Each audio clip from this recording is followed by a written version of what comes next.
ini dibentuk, sekolah-sekolah yang dibentuk, mindsetnya dibentuk untuk mencari kerja. Betul. Tidak membuat lapangan kerja. Nyata kemiskinan yang ada saat sekarang ini disebabkan oleh 6 hal, kata Rasulullah. Judul ceramah saya, cara menjadi orang kaya menurut Rasulullah gitu.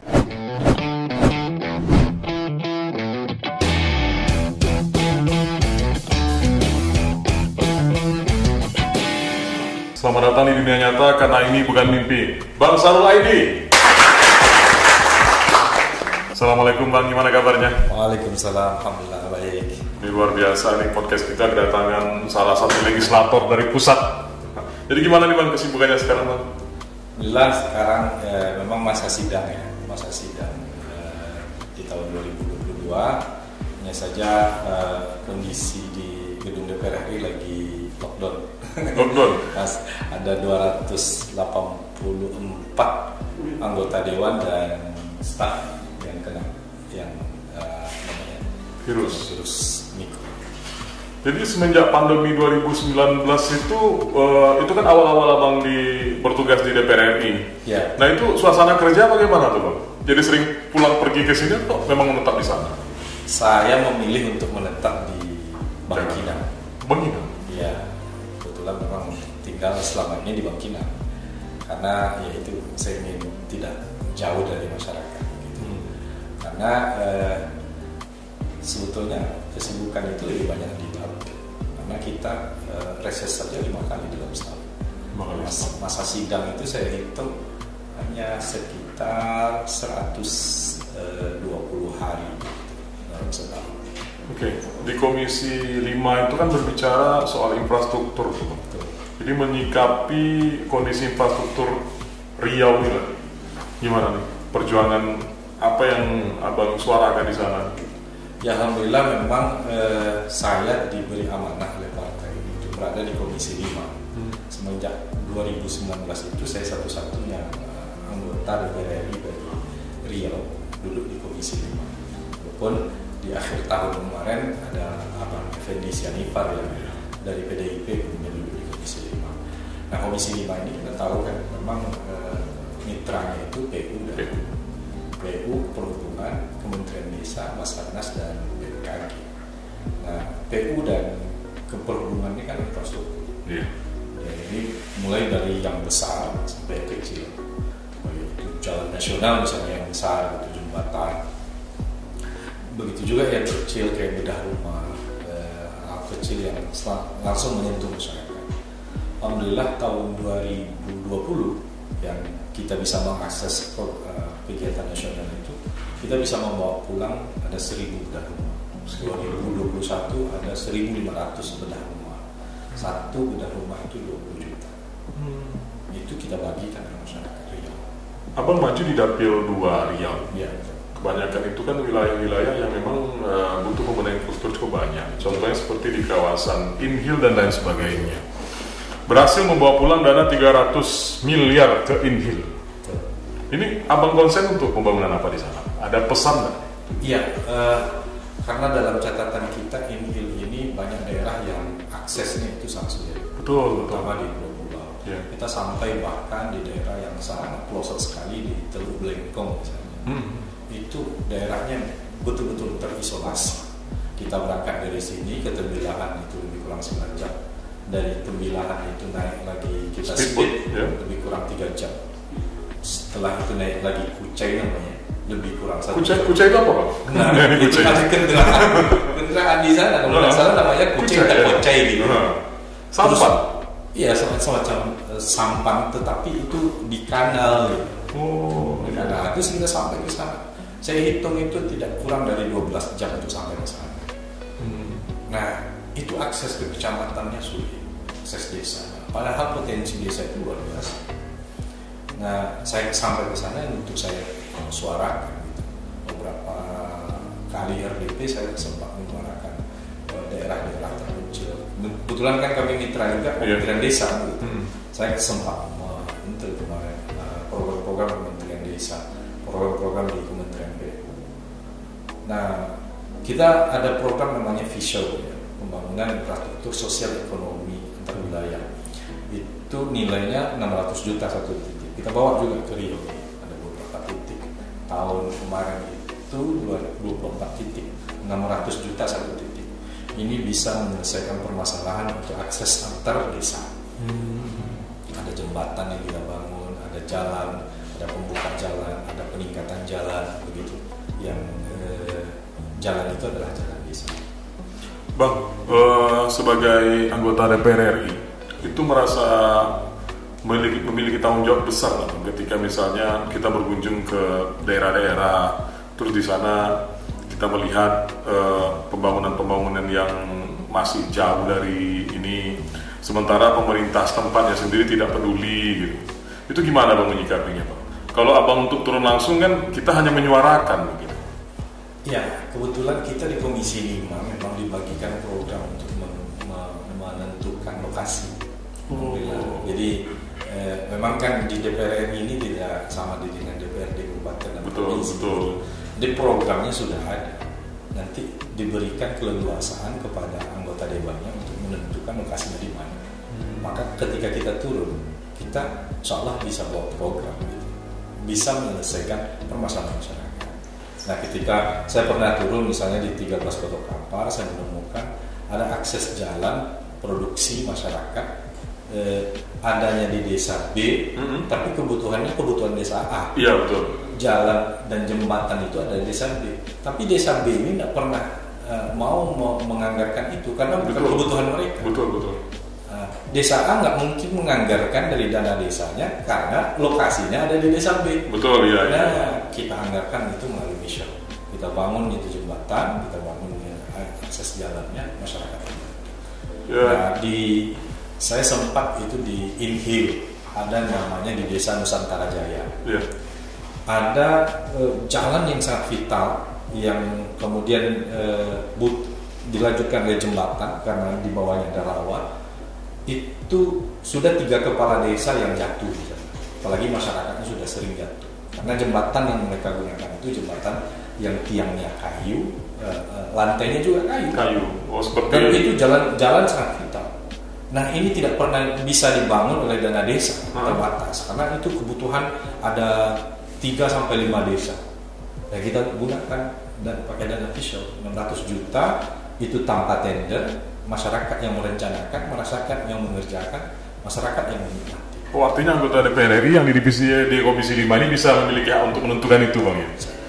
Abang juga sempat viral dulu karena turun langsung ke lokasi. Ada siswa yang sempat di video viral itu, yang mereka pergi ke sekolah pakai flying fox. Itu sebenarnya gimana kisahnya? Abang kan turun langsung tuh ke lokasi. Karena ini kan kita juga diberikan kewenangan untuk menentukan lokasi, ada namanya jembatan gantung. Iya. Jadi setiap tahun itu kita bisa menentukan lokasi di mana kita bangun jembatan gantung. Satu jembatan gantung itu nilainya kalau tidak salah sekitar 7 miliar lebih. Nah, itu melihat anaknya seperti itu kan kebetulan saya memang mau pulang ke Riau. Saya dapat video itu, saya tanya lokasinya di mana, langsung saya kunjungi. Tapi ternyata itu bukan seperti yang dibayangkan. Dia pakai baju sekolah gitu Bang? Iya, dia pulang dari sekolah main-main. Oh gitu. Main-main, dan kebetulan itu orang tuanya bekerja di perusahaan kebun swasta. Dan itu bukan jalan umum. Bukan jalan umum, makanya kemudian ya kita tidak rekomendasikan ya. Karena itu milik swasta, kebun swasta ya mereka yang bangun, bukan jalan umum. Nah ini bahayanya video-video yang beredar begitu aja Bang. Akhirnya nanti yang nonton kan salah tanggap kan. Itu sempat viral dan beredar kabar bahwasanya ini pemerintahnya kemana, tanggapan-tanggapan itu luar biasa. Luar biasa, jadinya ternyata kalau tidak di-cross-check langsung ke lapangan, isu ini bisa melebar kemana-mana. Dan alhamdulillah Bang sudah cek sendiri Bang ya? Sudah cek dan sudah klarifikasi di media sosial sudah kita sampaikan. Bang itu ada kopi, kita minum dulu. Baik.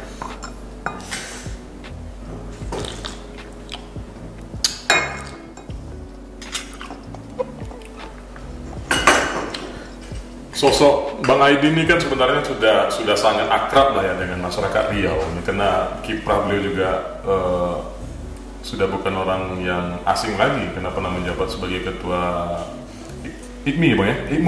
IKMI di Kampar, juga anggota DPRD Kabupaten Kampar juga, dan beberapa organisasi lainnya. Nah, dan sekarang menjadi anggota DPR RI ya. Kan orang taunya Bang ini udah sukses nih Bang. Ada banyak orang Bang yang pengen memiliki cita-cita dan kemampuan seperti itu. Namun ketika melihat kondisi zaman ini yang serba finansial, yang kalau apa-apa serba mahal, akhirnya impian itu tertutup. Tidak berani. Apakah benar kalau seandainya kita pengen maju itu memang harus dengan modal yang besar, harus dari keluarga yang mapan, atau harus memang dari ini keluarga pejabat atau yang punya backup dan lain sebagainya. Nah, kalau Abang sendiri memulai karir bisa seperti itu, gimana? Jadi begini, ada rumus di politik itu. Kalau besar investasi sosial kita, kecil biaya politik kita.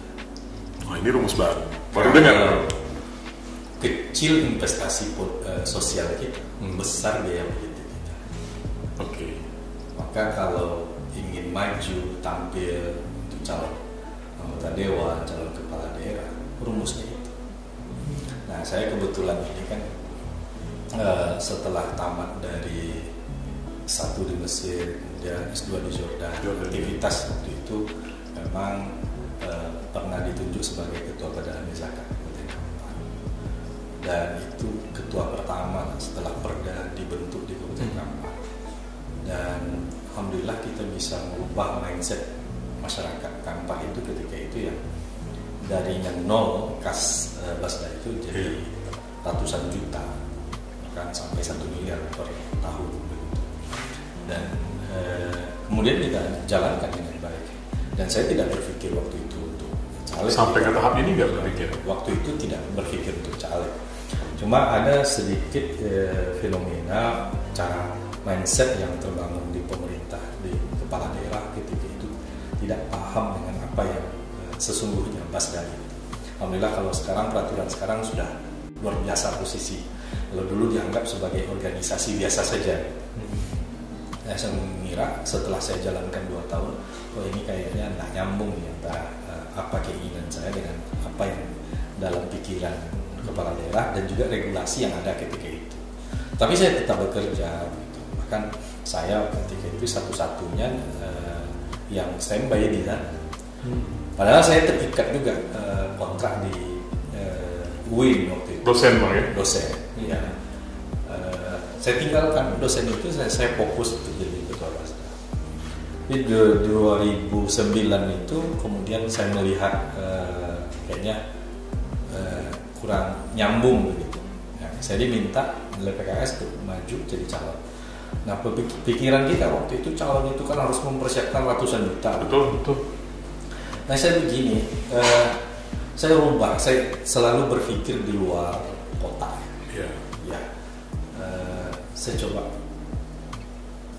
Pasti ada loh orang yang punya hati nurani. Nah, semua orang yang hanya tergiur dengan uang. Walaupun jangankan dari orang lain, dari keluarga sendiri, keluarga besar gitu, ada yang mengatakan kalau ada yang kalau Sarul itu nanti duduk jadi anggota dewan, kencingin mulut saya. Sempat begitu. Tapi alhamdulillah kita tidak down, kita tahu value apa. Kita ini harus punya value, nilai apa yang mau kita bawa. Begitu. Walaupun saya sehari-hari ceramah begitu kan. Saya ceramah di 100 orang jemaah pengajian ibu-ibu, yang milih saya 12 orang. 12. Tapi ternyata itu ada setiap desa, setiap TPS itu ada suara, ada 2, ada 5, ada 7, ada 10. Paling banyak itu hanya 32, satu TPS. Itu pun hanya 2 TPS saja. Yang lain itu 10, 12, 7, 5. Tapi merata.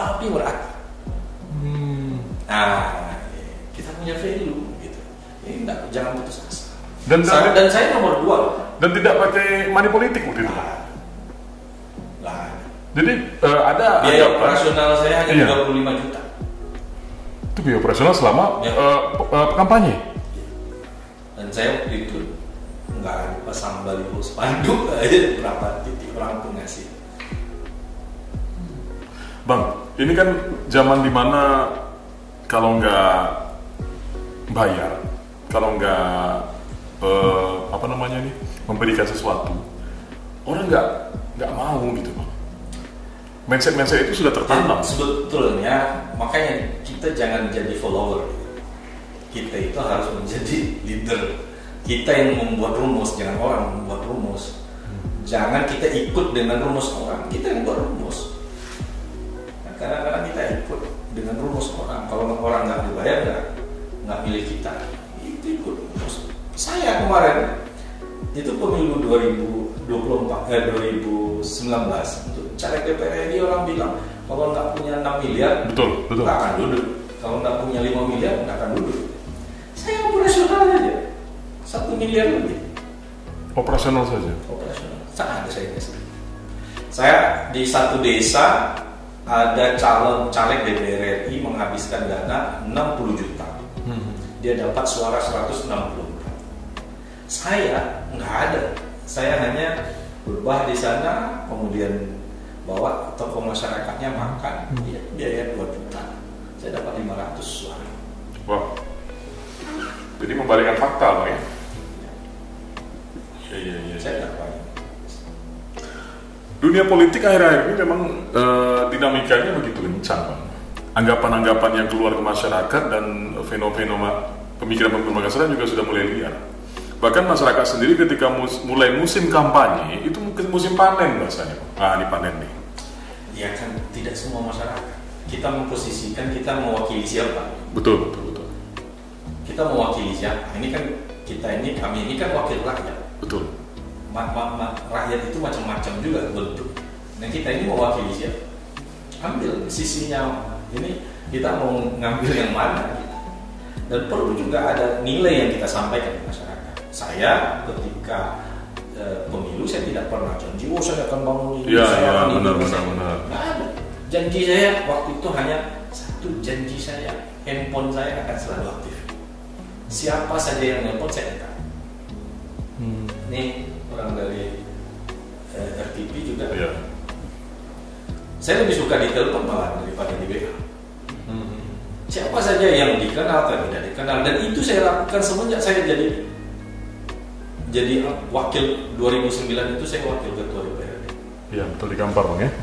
Itu jasa Kak Moli ya, saya sebut saja karena memang wartawan Rio Pos itu. Ketika saya dilantik menjadi wakil ketua, dia bisikkan ke telinga saya, Ustaz hati-hati, wakil ketua ini, pimpinan dewan ini biasa jarang yang duduk kembali, karena biasanya main elit. Benar. Di atas acara-acara seremonial. Itu betul-betul berkesan sama saya itu. Kak Moli itu wartawan Rio Pos. Iya betul. Pesan beliau. Maka saya selalu turun ke masyarakat dan tidak membatasi diri hanya turun di dapil, semuanya saya turun. Apalagi aktivitas kita sebagai penceramah gitu kan. Dan itu kita buktikan, siapa saja yang nelpon, siapa saja yang menghubungi kita angkat. Pengalaman berkuliah di Al-Azhar itu dan di Jordan itu apakah mempengaruhi cara pikir Bang Sarul sendiri? Pasti ya, karena pendidikan itu juga mempengaruhi karakter kita. Mempengaruhi mindset kita, cara pandang. Apa perbedaan yang mencolok nih dari pola pendidikan di negara kita ini sendiri? Tentu ya, kalau di Al-Azhar kita kan pendalaman ilmu agama. Ya. Tentu dengan orang tua mempersiapkan segala sesuatu dan harapan yang besar untuk kita ketika kita kuliah di sana, tentu kita harus bersungguh-sungguh. Dan saya tidak terpikir juga untuk jadi anggota dewan ini mengalir. Tadinya saya S1 di Al-Azhar, Taman Al-Azhar, S2 saya ini kan dibiayai oleh Pemprov melalui UIN untuk pembibitan dosen internasional. Itu Program internasional tahsil hadis. Kami dikirim 4 orang ke Jordan. Tapi setelah balik ternyata kebijakannya berubah, nggak langsung jadi PNS atau kontrak UIN gitu, disuruh dosen biasa. Dulu Bang, untuk sampai ke Al-Azhar itu memang sudah dari kecil memang diniat orang tua ini anak nanti mau saya masukkan ke pesantren atau bagaimana kalau pola dari keluarga sendiri? Ya, kebetulan kan orang tua saya juga ustaz. Dan paman saya juga adalah Kiai Haji Bakar Daud. dia selalu memberikan inspirasi dan motivasi kami kuliah di luar negeri. Dan memang waktu itu ketika di sekolah menengah itu saya mencangkan saya kalau mau kuliah agama harus ke luar negeri, harus ke Azhar. Kebetulan di usia saya masih kecil ada Bang Rustam Effendi, mantan Bupati Pelalawan. Beliau itu kan alumni sana, pernah berkunjung ke rumah orang tua, dan kebetulan orang tua itu gurunya dia. Dia diperkenalkan sama orang tua, nah ini abang kamu ini alumni. Semenjak itulah terinspirasi untuk kuliah di Al-Azhar. Artinya memang sudah ditanamkan dari keluarga sendiri. Nah sekarang itu kan banyak nih bermunculan pesantren-pesantren, mulai dari yang masih menggunakan paham tradisional sampai ke sudah ke modern gitu. Cuman ada anggapan dari masyarakat ini, anak masukkan ke pesantren nanti jalur kerjanya kemana? Nah ini cara membantah pola pandang yang begini gimana nih Bang Sarul? Karena masalah sendiri kan memang dari sana begitu. Iya. Jadi kan ini yang sobat saya selalu berikan pencerahan di masyarakat. Rasulullah itu menyebut kalau 10 pintu rezeki, 9 itu menjadi perdagangan. Nah, jadi masyarakat kita ini sekarang berbentuk mindsetnya bahwasanya pekerjaan itu hanya jadi PNS, jadi polisi, dokter gitu. Dokter. Ini padahalnya hanya satu dari 10 tadi. Betul. Ini sangat disayangkan. Saya selalu sekarang saya tetap ceramah, tapi saya coba tema-tema ceramah saya itu tema-tema yang mungkin para ustadz jarang menyinggungnya. Nah, jarang menyinggungnya karena saya berharap ceramah saya bukan hanya mengetahui hal-hal, tapi bagaimana masyarakat merubah mindset. Betul, cara pandangnya ya. Cara pandang. Dan Rasulullah itu pernah mengatakan ketika sahabat bertanya, ayul kasbi atyab, apakah usaha yang paling baik? Rasulullah menjawab, amalur rajuli biyadihi wa kullu bai'in mabrur, bekerja dengan tangan dan berdagang. Nah, bekerja dengan tangan itu tafsirannya zaman sekarang itu adalah produk. Betul. Kita muslim itu hanya harus mampu memproduksi. Apa yang kita produksi, yang kita konsumsi, itu yang pertama. Maka negara itu akan maju ketika dia mampu memproduksi yang mereka konsumsi. Nah kan rumusnya Cina itu bisa maju kenapa? Pertama, negara akan mandiri ketika mampu memproduksi yang mereka konsumsi, dan akan maju ketika mampu memproduksi yang dikonsumsi oleh orang lain. Dan negara itu akan tersandra dan terjajah ketika tidak mampu memproduksi yang mereka konsumsi. Jomplang sekali antara produsen dan konsumen ini ya ternyata perbedaannya. Nah, zaman sekarang ini sama juga. Kita ini dibentuk sekolah-sekolah yang dibentuk, mindsetnya dibentuk untuk mencari kerja. Betul. Tidak membuat lapangan kerja. Maka, mohon maaf, saya berpikir juga kemana ya jurusan di Riau ini yang membuat orang jadi owner gitu. Iya. Nah kan kebetulan aktivitas saya selain jadi politisi, jadi dai lah ya. Dai gitu, saya juga pedagang gitu. Saya dari SD kelas 2 SD saya sudah jualan. Jadi gini saya pernah jualan jagung, jualan tepung. Walaupun dari kalau jualan es itu rata-rata anak-anak seusia saya, tapi saya di sekolah kelas 2 SD itu saya sudah bawa barang dagang. Orang tua saya, ibu saya itu yang luar biasa, yang tidak hanya sekedar guru agama bagi ibu, tetapi juga guru bisnis. Mentor bisnis juga beliau. Artinya walaupun lahir dari keluarga yang berkecukupan, tidak menghilangkan malu kita untuk berdagang. Nah itu yang saya selalu sampaikan. Ternyata kemiskinan yang ada saat sekarang ini disebabkan oleh 6 hal kata Rasulullah. Dan itu ada. Pertama adalah bingung, minal hammi. Yang kedua adalah sedih. Bingung itu tak tahu kerja.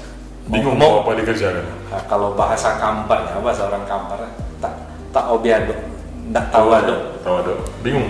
Mau main itu. Coba banyak masyarakat. Yang kedua hazan itu sedih itu ya selalu siapalah saya ini, Ya, saya apalah, nak yatim atau nak ada keluarga kita orang terpandang segala macam. Melihat kekurangannya saja. Yang ketiga, lemah semangat. Yang tidak ada kemauan begitu ya. Yang keempat adalah malas. Nah, yang kelima adalah pengecut, Takut dan gengsi.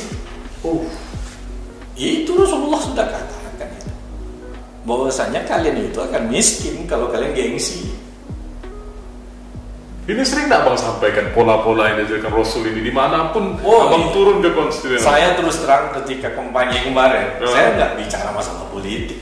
Ya, kenapa lebih menariknya begini, lebih fresh, lebih segar gitu. Saya bicaranya justru masalah ini. Maka judul ceramah saya, cara menjadi orang kaya menurut Rasulullah gitu. Banyak dai-dai, banyak ustadz-ustadz yang ketika beliau bertausiah halal, haram, neraka, surga. Iya. Jadi yang kita tahu Islam itu ya seperti polisi menghukum ketika salah. Seperti apa ya, orang tua yang ketika anaknya benar dikasih hadiah ya begitu saja. Iya. Padahal kan Islam itu luas, rahmatan lil alamin. Ya, luas. Islam itu kan produktivitas juga gitu. Bagaimana orang hidup sejahtera. Kan azan itu panggilannya hayya al falah, hayya salah, hayya al falah. Betul. Falah itu keberuntungan dunia akhirat kan gitu. Rasulullah katakan tangan di atas lebih baik tangan di bawah. Betul. Iya. Maka kita mencoba ya orang soleh kaya gitu. Iya.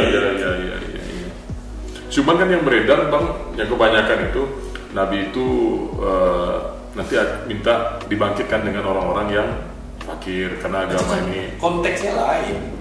Konteks itu adalah untuk supaya orang-orang miskin tidak sedih. Menghibur lah. Ya. Menghibur. Ingat loh, 10 sahabat yang dijamin masuk surga, 9-nya orang kaya. Betul, ada. Abdurrahman bin Auf, Utsman bin Affan, betul. Dan semuanya Jihad berdagang. pertama itu kan jihad dengan harta. Iya, betul. Nah, makanya sisi-sisi ada ruang-ruang kosong yang saya lihat, yang coba saya masuk di sana. Karena begini, saya merasakan ketika saya pulang dari Mesir, dari Jordan, orang datang ke rumah menanyakan hal-hal tentu terbatas ya terkait profesi saya sebagai seorang ustaz. Tetapi setelah saya jadi anggota dewan, itu ternyata masalah umat ini kompleks. Masalah umat ini kompleks. Orang datang ke rumah mulai dari urusan yang paling kecil sampai urusan yang paling besar, mulai urusan pribadi sampai urusan masyarakat gitu, masyarakat umum. Dan mulai coba bayangkan, anaknya lahir, anaknya sekolah, akikah, kemudian nikah, segala macam. Selesai kuliah pun masih ngadu ke kita gitu. Nah, saya lihat mindsetnya ada kesalahan berpikir di sini. Anak kuliah, tamat kuliah, ingin ini anggota dewan ini kan dianggap serba bisa gitu. Jadi datang, tolonglah bantu anak saya kerja di honor di Pemda. Nanti pandailah kami berapa. Sempat ada yang nawar gitu juga. Sama di Ustaz. Sudahlah dikuliahkan, biayanya besar, mahal, waktunya lama. Terus hanya sekedar untuk menjadi honorer gitu. Dan apa ada yang bilang itu juga, walaupun tak ada gaji, tak apa-apalah Ustaz. Penting honor Ustaz, penting ada kerja. Penting pakai baju. Ya, baju PDH itu. PDH itu lah, ilah. Ini ada yang salah yang cara berpikir masyarakat. Nah ini, mohon maaf Ustaz kita kan jarang menyentuh hal-hal seperti itu. Karena memang tidak populer. Kalau seorang ustadz supaya kelihatan solehnya memang tidak di ranah ini bicaranya. Kalau ustadz berbicara di ranah ini, kita paham juga. Iya. Karena memang tidak ada permasalahan itu sampai ke mereka. Karena memang statusnya. Nah, karena saya sekarang status sebagai anggota dewan ini kan di masyarakat kan serba bisa. Iya. Tentu masalah itu banyak yang disampaikan. Saya coba menyelesaikan itu bukan hanya dengan memberikan bantuan, tapi hanya tadi merubah mindset gitu. Bang Sarul, antara agama dengan politik itu kan sering dipisah-pisah. Malah banyak orang ngomong janganlah bawa agama ke politik, rumah ibadah dilarang berkampanye. Tapi kalau pandangan saya secara pribadi, apa jadinya jika politik tidak menggunakan agama? Nah, Bang Sarul sendiri sebagai memang orang yang memiliki basic agama, terjun ke dunia politik, bagaimana melihat hal ini? Jadi Jadi kan harus kita bedakan menunggangi politik untuk agama dengan menunggangi agama untuk politik. Iya betul. Itu dua hal yang berbeda sebenarnya. Hampir sama bahasanya. Nah, apa bedanya menunggangi politik untuk agama? Dia menunggangi politik untuk agama. Dari politik ini kita mendapatkan kewenangan, kemudian itu kita pelihara agama di situ. Bagaimana regulasinya, bagaimana sesuai dengan norma-norma agama, betul. Aturan-aturan sesuai dengan norma-norma agama. Itu menunggangi politik untuk agama, nggak masalah. Dengan agama itu perintah-perintah baik juga.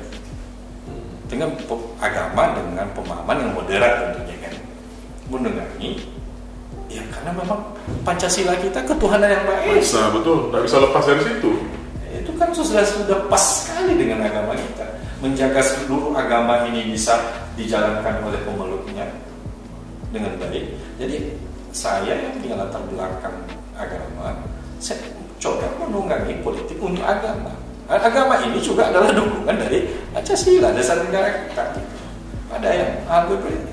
Artinya tidak ada yang terbentur di sini. Nah, ada lagi menunggangi agama, menunggangi agama untuk politik.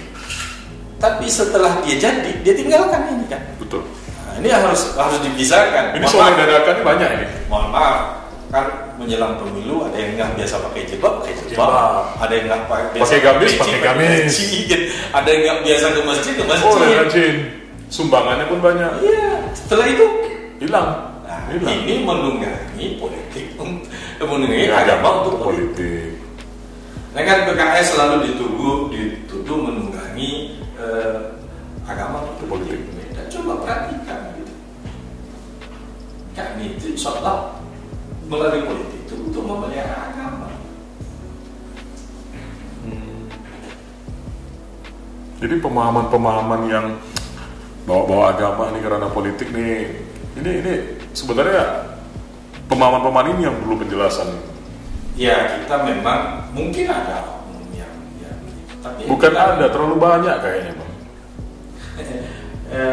Kalau di kita, alhamdulillah kita coba untuk menyampaikan bahwasanya nilai-nilai agama ini perlu kita jadikan salah satu pertimbangan karena itu juga menjadi amanah dari undang-undang dasar kita kan, Pancasila itu juga menjaga. Contoh misalnya kita sedang memperjuangkan undang-undang anti pornografi. Betul. Kalau kan memang perintah agama kan. Iya. Ya kalau negara kita ini memang bukan negara Islam, tapi juga bukan negara kapitalis, liberal. Kita negara berketuhanan gitu. Nah, kita tidak mengakui orang yang tidak punya Tuhan kan di negara kita ini. Komunisme kita tidak mengakui itu, betul. Maka kalau ada orang tampil politik untuk melihara agama, itu hal sah-sah saja menurut agama, menurut negara kita. Jadi bermunculannya partai-partai yang berbasis agama sebenarnya sah-sah saja, Pak? Sah-sah saja. Asalkan dia kan kerangka kita dalam bernegara itu kan undang-undang dasar, tidak bertentangan dengan undang dasar dan Pancasila. Itu yang kita sepakati. Abang kan sudah di pusat itu kan sejak 2019 nih. Nah, apa yang Abang lihat, Bang? Melihat Riau itu dari pusat itu seperti apa? Karena kalau kita di Riau ini melihat pusat itu kan sesuatu yang wah begitu. Sementara kita sadar bahwasanya wakil-wakil kita di sana itu jumlahnya cukup sedikit, tidak seperti daerah-daerah lainnya. Dan suaranya pun juga tidak terlalu besar begitu. Iya, saya lihat terus terang saya beberapa pejabat kementerian itu masih bingung dia. Riau itu Kepri ya, Batam ya. Nah, itu dia. Nah, ternyata Riau ini tidak begitu dikenal di pejabat negara itu. Bahkan sekelas menteri bingung ya membedakan mana yang Kepri, mana yang Riau gitu ya. Dia bayangannya itu Riau itu ya Batam. Padahal itu kan Kepri. Betul. Nah, memang perlu ada apa ya sesuatu yang lebih viral lah. Iya, betul. Yang bisa memperkenalkan Riau, perlu inovasi ya. Sehingga mendapatkan perhatian. Nah, saya melihat Riau itu memang kurang mendapatkan perhatian selama ini untuk pembangunan Pesan-pesan ini pernah Bang sampaikan nggak kepada kepala-kepala daerah kita? Sering kita sampaikan. Apa kira-kira formula yang tepat agar Riau itu bisa betul-betul dikenal begitu Bang, dan diperhatikan? Formulanya itu ya memang Harus ada wakil kita di sana kayaknya. Alhamdulillah saya di beberapa kesempatan, dan ini memang menjadi catatan sejarah juga, setahu yang saya ini amati, memang ya saya coba untuk tampil sebagai wakil dari Riau, bersuara di paripurna. Iya, betul. Dan ini tak pernah ada di paripurna interupsi menyampaikan. Memang jarang, entah ada entah jarang sih Bang. Betul itu. Betul itu. Iya, betul. Apakah pernah ada atau jarang gitu ya? Jarang gitu. Iya, betul. Tapi saya sudah 2 kali selama ini saya sudah di paripurna ya, bukan di RDP. Iya. Kalau RDP itu sering ya, itu kan di komisi. Paripurna itu kan sidang yang paling tinggi ya. Paripurna saya menyampaikan permasalahan Riau. Ada sengketa lahan waktu itu. Iya. Ada masalah apa namanya, status lahan HPK dengan APL yang ganti rugi tol itu. Dan sempat sampaikan. Artinya memang. Dan itu sudah lama sebelum jadi anggota DPR RI, itu sudah saya harus bersuara.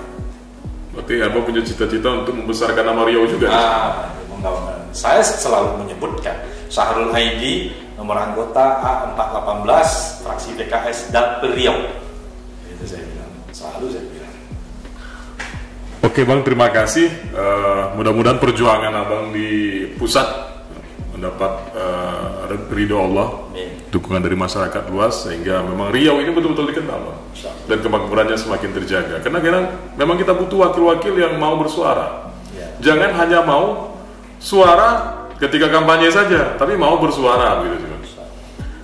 Sekali lagi kami ucapkan terima kasih banyak di tengah keluangan waktunya Bang mau hadir ke podcast ini. Dan seperti biasa Bang, di segmen terakhir ini kita berikan pertanyaan kepada narasumber ini.